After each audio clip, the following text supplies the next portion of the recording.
இந்த போறப்பு தான் நல்லா ருசிச்சு சாப்பிட கிடைச்சது.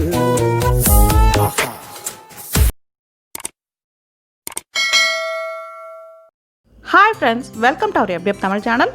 நாம் இன்றைக்கி பிரண்டை பொடி எப்படி செய்கிறதுன்னு பார்க்கலாம். ஸோ வீடியோவை ஸ்கிப் பண்ணாமல் பாருங்கள். நம்ம சேனல் எப்போ தான் ஃபர்ஸ்ட் டைம் பார்க்குறீங்க அப்படின்னா மறக்காமல் சேனலை சப்ஸ்கிரைப் பண்ணிவிட்டு பாருங்கள். வாங்க பிரண்டை பொடி எப்படி செய்கிறது அப்படின்னு பார்க்கலாம்.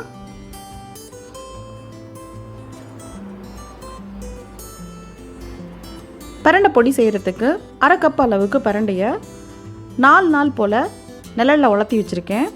இந்த மாதிரி நல்லா காய வச்சு எடுத்துக்கலாம். வெயிலில் காய வைக்கிறீங்க அப்படின்னா 2 நாள் நல்லா காய வச்சு எடுத்துக்கலாம்.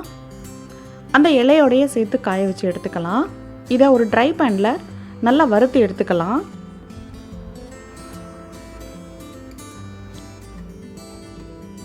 பிரண்டையோட அந்த க்ரீன் கலர் மாறி நல்ல கலர் சேஞ்ச் ஆகிற அளவுக்கு நம்ம வறுத்து எடுத்துக்கலாம்.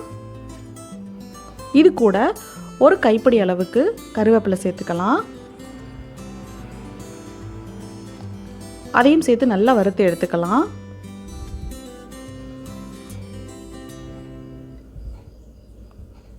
இப்போது இதை ஒரு பிளேட்டில் ட்ரான்ஸ்ஃபர் பண்ணிக்கலாம். அதே பேனில் 3 வரமிளகாய் சேர்த்துக்கலாம். அது கூட 4 டீஸ்பூன் அளவுக்கு முழு உளுந்த பருப்பு சேர்த்துக்கலாம். நீங்கள் வெள்ளை உளுந்துக்கு பதிலாக கருப்பு உளுந்து வேணாலும் சேர்த்துக்கலாம். இது கூட 3 டீஸ்பூன் அளவுக்கு கடலைப்பருப்பு சேர்த்துக்கலாம்.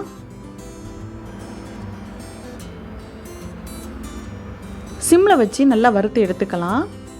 நல்லா கோல்டன் ப்ரௌன் ஆகிற அளவுக்கு நல்லா வறுத்து எடுத்துக்கலாம்.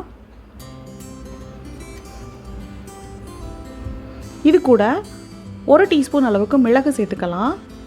1 டீஸ்பூன் அளவுக்கு கருப்பு எள்ளு சேர்த்துக்கலாம். இதையும் சேர்த்து நல்லா வறுத்து எடுத்துக்கலாம்.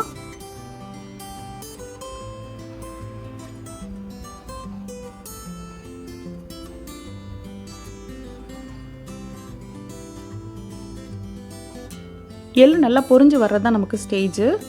எள்ளு நல்லா பொரிஞ்சதுக்கப்புறம் நம்ம ஸ்டவ் ஆஃப் பண்ணிடலாம். அந்த சூட்லேயே ஒரு பிஞ்ச் அளவுக்கு புளி சேர்த்துக்கலாம். 1/2 ஸ்பூன் அளவுக்கு பெருங்காயம் சேர்த்துக்கலாம். கட்டி பெருங்காயம் நான் தூளாக்கி வச்சுருக்கேன். இதுக்கு தேவையான அளவுக்கு உப்பு சேர்த்துக்கலாம். அந்த சூட்லேயே இது எல்லாம் சேர்த்து ஒரு பரட்டி விட்டுக்கலாம்.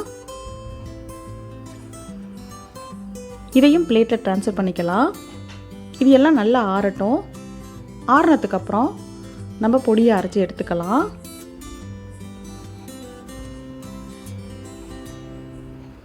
இப்போது நம்ம நல்லா ஃபைன் பவுடராக அரைச்சிட்டோம்.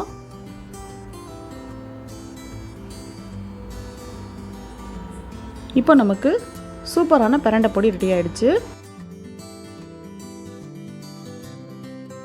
இதை நம்ம கிளாஸ் பாட்டிலில் ட்ரான்ஸ்ஃபர் பண்ணி வச்சிட்டோம் அப்படின்னா ரொம்ப நாளைக்கு நம்ம இதை யூஸ் பண்ணிக்கலாம்.